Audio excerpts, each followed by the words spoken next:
What is going on, ladies and gentlemen, and welcome back to another video. Today we have SCP-303, the Doorman. This is a Euclid SCP and it is a mind-affecting SCP. This video is also from the Volgun, so yeah, back to some Volgun. We haven't checked him out for a minute, so yeah, we're gonna check him out today. This SCP seems fairly creepy. I did put it in my in the Who is the Scariest SCP. If you didn't vote on that one, he was in there. He didn't win his heat, as you put it, or his round, but he got a decent amount of votes. Definitely seems quite scary. I mean, this thumbnail has slightly disturbed me and I haven't even watched the video yet. But yeah, man, a few things before we get into this, man. Welcome to all the new subscribers. We're getting close to 2,000 now, so yeah. It took me a while to get to 1,000 subscribers, like 6 months, maybe even longer than that. It's been a few months and we're already almost on 2,000, so welcome to all the new people, man. Hopefully you're enjoying the content. Also, there's been a few questions on the gaming channel when it's gonna come. I already have a channel that I can use for it. It's just I need to figure out what I'm going to put on that channel. We obviously have a Walking Dead playthrough that I did stream that could probably just go up there. I did upload the first episode on this channel, but I'll just re-upload it on that and we'll go from there probably. Also, before I start that, I probably want to get a better PC, honestly, I probably want to get a better PC. One, because mine is capable of streaming. I can stream console games, of course. I can play games on it, but it's just that I cannot stream PC games off this PC without either my frames being absolute doo-doo or maybe the stream lagging or something like that, just because my PC can't handle it. So I'll probably end up buying a better PC. It'll be an investment, it'll be a risk, but you know, I have to take that risk probably. And we'll see, we'll go from there, man. If you're on the Discord, you'll get all the latest updates on that. I'll try and update you in some videos, of course. But yeah, man, we're gonna get into this video, the Doorman. I'm intrigued, man. What's this guy all about? Let's go. Well, hello, everyone. As you all know, my name is Dr. Miller. And the SCP we're going to be looking at today is SCP-303. Object class, Euclid. Special containment procedures. As SCP-303 has not yet been known to travel beyond the boundaries of Site, the entire area of Site is currently considered SCP-303's containment area. All rooms in Site are to be altered where possible so as to have two entrances separated by a distance of 10 meters or line of sight. Personnel are to be distributed evenly throughout the facility with available radio or intercom contact so that encounters may be resolved quickly. Personnel who witness SCP-303 are to be submitted for immediate psychiatric evaluation. Oh, so it's one of those, bro. I mean, it does say mind affecting, so it definitely messes with you. I wonder what it does, though. From what I gathered, it appears in like the corner of a door or a window or something, and you see it. I don't know. All SCP objects housed at Site since before June 4th, 2010 are to be transferred to Site B one at a time.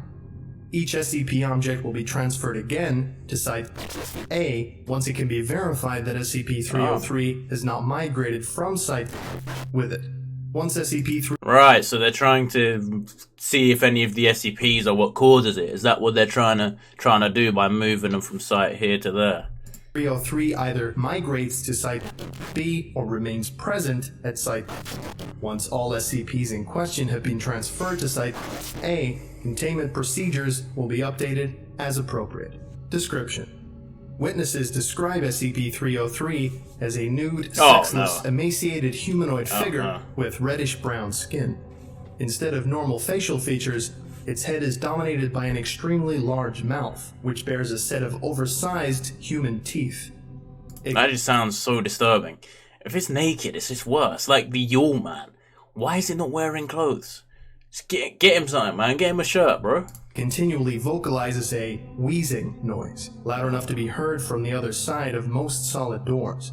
All Yikes. Individuals who have had encounters with SCP-303 are capable of describing it in full, including individuals who have not physically seen any part of it. SCP-303 will periodically materialize behind any closed door, hatch, or other entryway barrier opposite a sentient observer, chosen by unknown means. SCP-303 will then remain behind the door for an indeterminate amount of time. Any individual attempting to open the door or barrier experiences intense, paralyzing fear that lasts until SCP-303 dematerializes, either on a... So, let me get this right. It appears like you're in a room and, you know, you look out the door and it's just standing there outside the door making a weird-ass noise, which is scary enough. But if you try and open the door where it is, you get paralyzed with fear, you can't open the door. And you're basically stuck in the room until it leaves, I guess. ...its own, or to avoid being directly seen by another observer. The source of this fear is not clear, but appears to be similar in nature to arachnophobia and ophidiophobia, originating on a pre-conscious genetic level. Analysis indicates that SCP-303 is not, in fact, purposely inducing fear in the affected individuals. SCP-303 does not allow itself to come into direct visual contact with any observer, and has never allowed any one individual to view more than 10% of its form. Oh. When the door or other entryway barrier is partially or completely transparent, SCP-303 will materialize in an orientation that leaves 10% or less of its body visible, or cause effects from fog or frost on the transparent surface to achieve the same effect. If SCP-303 is approached from a direction in which there is not a solid object or door breaking the line of sight, it will dematerialize before direct visual contact is made. So you can't see more than 10% of it at a time. So you just see its head looking out the window. Hey, it's what? Oh my god. Why not? Is it like Shy Guy? It doesn't want you looking at him. Any electronic or complex mechanical devices that SCP-303 encounters are temporarily disabled. SCP-303 has made no recorded attempt to physically or verbally engage any observer. Thank the Lord. How SCP-303 arrived at site is not known at this time. SCP-303's first recorded appearance was on March 1st, 2010. It is suspected that SCP-303 was inadvertently transferred along with or manifested by another SCP on site. All SCPs on site are being re-examined accordingly. This one's not that bad now. I mean, it would be definitely very terrifying to see that outside your door, but also, like, it doesn't do anything. So, yeah, I'm not too sure. It doesn't actually hurt you, so, I don't know. Incident Log 303-A. Also, it's kind of lucky that it's at SCP site, no? Incident 303-1. Agent was showering in her private quarters bathroom when she became aware of the presence of SCP-303 on the opposite side of the shower curtain. It was wheezing extremely loudly. Startled by the discovery, she accidentally struck the shower curtain, causing it to sway outwards. The curtain partially wrapped around SCP-303, revealing that it was less than half a meter from the curtain, standing erect and facing the shower.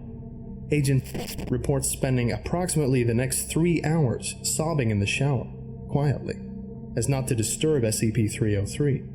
Agent reported that the wheezing stopped very suddenly, at which point in time she was able to exit the shower. Right, she couldn't just move the that's definitely not something you want to happen to you, bro. That would scare me. And she can't even open it because he's on the other side, and he just can't do it. Nice. Incident 303-3. Agent encountered SCP-303 inside the site's second-floor break room. He was attempting to obtain coffee creamer from the counter cabinet when he heard loud wheezing emanating from the cabinet and was overtaken by overwhelming fear. Agents later reported that SCP-303 was huddled in the cabinet in the fetal position. Agents claimed to be certain of the information despite failing to open the cabinet door. Later, when the cabinet was examined, one container of powdered coffee creamer was missing. This man just wanted some coffee creamer, bro. That's all he wanted. Why is he doing in cupboards? Note: this is the first recorded instance of SCP-303 removing an object from a scene. So he robs you now too. Incident 303-6. Dr. was discovered dead from dehydration in a second-floor storage room. It is estimated that Dr. spent up to 5 days in the storage room before being discovered. A small 4 meter by 4 meter decompression chamber separated the storage room from the adjoining hallway. SCP-303 occupied the decompression chamber for the duration of Dr. isolation in the storage room, this allowing entry from either direction and making it impossible for Dr. to leave. Test log 303A. A team consisting of Dr. researchers, 4 security personnel, and 4 D-Class personnel were assigned to be dispatched to any reported incident of SCP-303's materialization in order to immediately perform on-site testing. These logs take place at the door to room from the first floor hallway. SCP-303 was reported to be within room. Test 303-1. 1 male D-Class personnel, D-303-1, was ordered to open the door and threatened he would be transferred to SCP duty for non-compliance.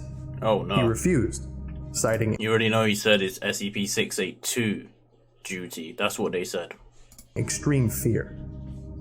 Test 303-2. 1 male D-Class personnel, D-303-1, was ordered to open the door and threatened that he would be terminated on the spot for non-compliance. He refused, claiming that if he were to do so, that SCP-303 would. He was terminated on the spot. That seems a bit overkill. Why are you killing him for? There's no need. You just can't open the door. I mean, whatever, bro. He probably was on death row anyway. 303-3. 1 female D-Class personnel, D-303-2, that had witnessed the termination of D-303-1, was ordered to open the door and threatened that she would be terminated on the spot for non-compliance. She refused, claiming that if she opened the door, that SCP-303 Would do what? Researcher was visibly shaken by this claim. D-303-2 was not terminated. Anyway, we need to know what SCP-303 would do. Like, what the hell? Test 303-4. 1 female D-Class personnel, D-303-2, was ordered to open the door. 1 male D-Class personnel, D-303-3, was given 1 combat knife by security personnel and ordered to until D-303-2 opened the door. After 2 hours of D-303-2 died from blood loss. D-303-2 made no attempt to open the door. So you just can't open the door then? Addendum. May 1st, 2010. SCP-303 appears to have claimed the second floor storage room as its own. You can have It it. has so far disallowed any personnel entry to the room since April 5th, 2010. You It can have it, leaves bro. periodically to acquire Foundation property, which is then moved to the second floor storage room.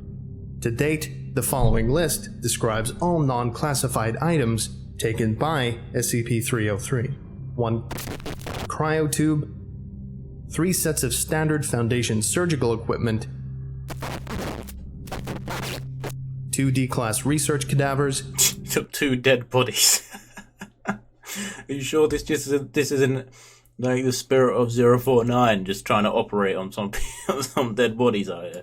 1 gasoline-powered generator, a variety of chemicals, including large quantities of tryptophan, Don't know what that does. phenylalanine, All that. and tyrosine, Don't know among what any of others, those do. and 1 container of powdered coffee creamer. In addition to this, a number of classified materials have been obtained by SCP-303. Staff are still attempting to determine what specific purposes SCP-303 may have for He's these creating materials. more, you know? Okay, that's the end of SCP-303.